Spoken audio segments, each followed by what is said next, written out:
അസ്സലാമു അലൈക്കും വറഹ്മത്തുള്ളാ. ബിസ്മില്ലാഹിർ റഹ്മാനിർ റഹീം. അൽഹംദുലില്ലാഹി റബ്ബിൽ ആലമീൻ. വസ്സലാത്തു വസ്സലാമു അലാ റസൂലില്ലാ.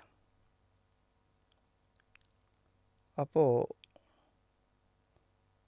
പലപ്പോഴും നമ്മൾക്ക് ഓരോ സംഗതികളുടെ ഗൗരവം മനസ്സിലാവുന്നത് നമ്മുടെ ചിന്തയുടെ രൂപങ്ങൾ വ്യത്യാസപ്പെടുമ്പോഴാണ്. അതായത് കുറച്ച് വർഷങ്ങളായി ദാമ്പത്യ ജീവിതം നയിച്ചുകൊണ്ടിരിക്കുന്ന ദമ്പതിമാർ. അപ്പോൾ ഇപ്പോൾ അവസാനം എന്ത് ചെയ്യാണ്, അവർ സ്വാഭാവികമായി ഞാൻ നിന്നെ ഡൈവേഴ്സ് ചെയ്യുകയാണ് എന്ന് ഹസ്ബൻഡ് പറഞ്ഞു കഴിഞ്ഞു.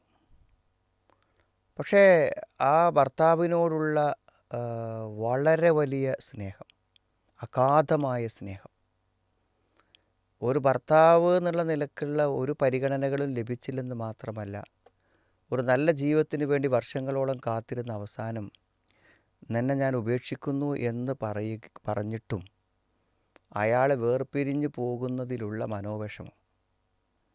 അതിന് പല കാരണങ്ങളുണ്ട്. ജീവിതത്തിലൊരു വിവാഹം അത്രയും കാത്തിരുന്ന് നടന്നൊരു വിവാഹമാണ്. അപ്പോൾ എല്ലാം വിവാഹത്തിലൂടെ ലഭിക്കേണ്ട എല്ലാം നിഷേധിക്കപ്പെട്ടിരിക്കുകയാണ്. ശാരീരിക മാനസിക ബന്ധങ്ങളെല്ലാം നിഷേധിക്കപ്പെട്ടിട്ടും എനിക്ക് അദ്ദേഹത്തെ മറക്കാനാവുന്നില്ല, പിരിയാനാവുന്നില്ല എന്ന് പറയുന്ന ഒരു പെൺകുട്ടിയെക്കുറിച്ച് നിങ്ങൾ ആലോചിച്ച് നോക്കൂ. നിങ്ങൾ സത്യത്തിൽ അവൾ വീണ്ടും ഒരു വിധവയാവുകയാണ്. ഭർത്താവില്ലാതെ ജീവിക്കേണ്ടി വരുന്ന ഒരു ഏകാന്തതയിലേക്ക് അവൾ നീങ്ങുകയാണ്. മാതാപിതാക്കൾക്കൊരു നൊമ്പരമായി, ഒരു വേദനയായി മാറുകയാണ്. അപ്പോൾ ഇത്തരമൊരു സന്ദർഭത്തിൽ നമ്മൾ ആലോചിക്കേണ്ടത്, നമ്മുടെ ഒരു മകൾക്ക് ഈ ഗതി വരുന്നതിനെക്കുറിച്ച് ചിന്തിക്കാം.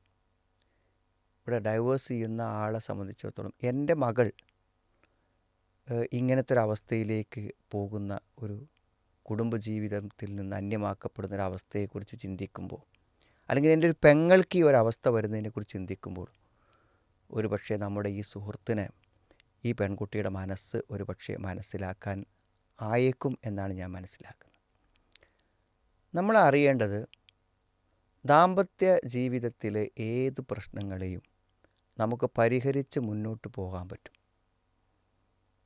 പക്ഷെ പരിഹാരത്തിന് എന്തുകൊണ്ട് മുൻകൈയെടുക്കുന്നില്ല എന്നതാണ് ഇവിടെ പ്രസക്തമായ ചോദ്യം. അപ്പോൾ ദാമ്പത്യ ജീവിതത്തിലൊരു പ്രശ്നമുണ്ടാകുമ്പോൾ അത് പരിഹരിക്കാൻ വേണ്ടി മുന്നോട്ട് വരുന്നത് ആരാണ്? ചിലപ്പോൾ ഭർത്താവായിരിക്കും, ചിലപ്പോൾ ഭാര്യ ആയിരിക്കും. ആ പരിഹരിക്കാൻ വേണ്ടി മുന്നോട്ട് വരുന്ന ആളുകൾ ആ ജീവിതം തന്നെ തുടരാനും ആ ബന്ധം നിലനിൽക്കാനും അവരാഗ്രഹിക്കുന്നുണ്ട്. എന്നാൽ ആ പരിഹാരത്തോട് സഹകരിക്കാത്ത ആളുകൾ, ഒരു ചർച്ചയ്ക്കോ ഒരു കൗൺസിലിങ്ങിനോ പരസ്പരമുള്ള ഒരു ധാരണകൾ ഉണ്ടാക്കുന്നതിനോ ഒന്നും തയ്യാറാവാതിരിക്കുമ്പോൾ അവരതുമായി മുന്നോട്ട് പോകാൻ ആഗ്രഹിക്കുന്നില്ല. അവരാ വിവാഹ ജീവിതത്തിൽ ഒരിക്കലും സംതൃപ്തരല്ല. എന്താണ് അതിൻ്റെ അർത്ഥം?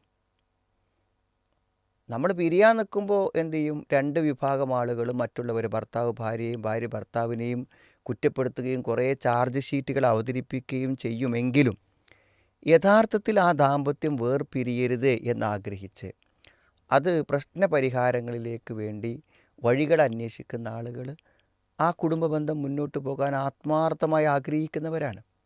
അവരാ ബന്ധം വഷളാവാതിരിക്കാൻ പരമാവധി സഹകരിച്ചവരാണ്, പരമാവധി സഹിച്ചവരാണ്. എന്നാൽ അതിന് മുൻകൈ എടുക്കാതെ, അതിന് താല്പര്യപ്പെടാതെ, അത് ഒരു ചർച്ചയ്ക്കും തയ്യാറാവാതെ, അത് എന്തോ സംഭവിക്കട്ടെ എന്ന് വിചാരിക്കുന്ന ആളുകളെ സംബന്ധിച്ചിടത്തോളം നമ്മളെങ്ങനെയാണ് അവരുടെ ഭാഗത്ത് തെറ്റില്ലെന്ന് നമുക്ക് പറയാനാവുക? അതുകൊണ്ട് ആത്മാർത്ഥമായി ഇത് പരിഹരിക്കണമെന്നാഗ്രഹിച്ച് വഴികൾ അന്വേഷിക്കുന്ന ആളുകൾക്ക് തീർച്ചയായും പരിഹാരങ്ങൾ ഉണ്ടാക്കാൻ പറ്റും. പക്ഷേ വേർപിരിയുന്നവർ പലരും ചിന്തിക്കുന്നത്, ഇതങ്ങോട്ട് തീർന്നാൽ എനിക്കൊരു നല്ല ജീവിതം വേറെ നോക്കാമെന്നാണ്. നമ്മുടെ പരിഹരിക്കാവുന്ന വിഷയങ്ങളെ പരിഹരിക്കാതെ അതിനെ നമ്മൾ ഇത്തരത്തിൽ ഒരു പൂർണ്ണമായും നിരാകരിച്ച് കളയുമ്പോൾ വീണ്ടും നമ്മൾ വിവാഹം കഴിച്ചാലും അതിലെ പ്രശ്നങ്ങളെയും നമുക്ക് മാനേജ് ചെയ്യാൻ കഴിയാതെ ഇത്തരം ഒരവസ്ഥയിലേക്ക് അത് വരികയായിരിക്കും ചെയ്യുക നമ്മൾ മനസ്സിലാക്കും. അതുകൊണ്ട് ഓരോരുത്തരുടെയും ജീവിതത്തിൻ്റെ വില മനസ്സിലാക്കി, അവർക്ക് വരാവുന്ന നഷ്ടത്തിൻ്റെ ആഴം മനസ്സിലാക്കി, പരിഹരിക്കാവുന്ന കാര്യങ്ങളെ പരിഹരിച്ച് മുന്നോട്ട് പോകാനും ആത്മാർത്ഥമായി നമ്മളെ സ്നേഹിച്ചവരെ അനാവശ്യമായി കൈവെടിയാതിരിക്കുവാനും നമ്മൾ പരിശ്രമിക്കണം. പിന്നൊരു സ്നേഹം ഇതുപോലെ ലഭിക്കുമെന്ന് വിചാരിക്കുന്നത് ചിലപ്പോൾ നടന്നു കൊള്ളണമെന്നില്ല. അതുകൊണ്ട് നമ്മൾ ഓരോരുത്തരുടെയും അവസ്ഥകളെക്കുറിച്ച് ചിന്തിച്ച് മനസ്സിലാക്കിയും വേണം അവരോട് പെരുമാറാനും തീരുമാനമെടുക്കാനും എന്നതാണ് ഇവിടെ ഓർമ്മപ്പെടുത്താൻ ഉദ്ദേശിച്ച കാര്യം.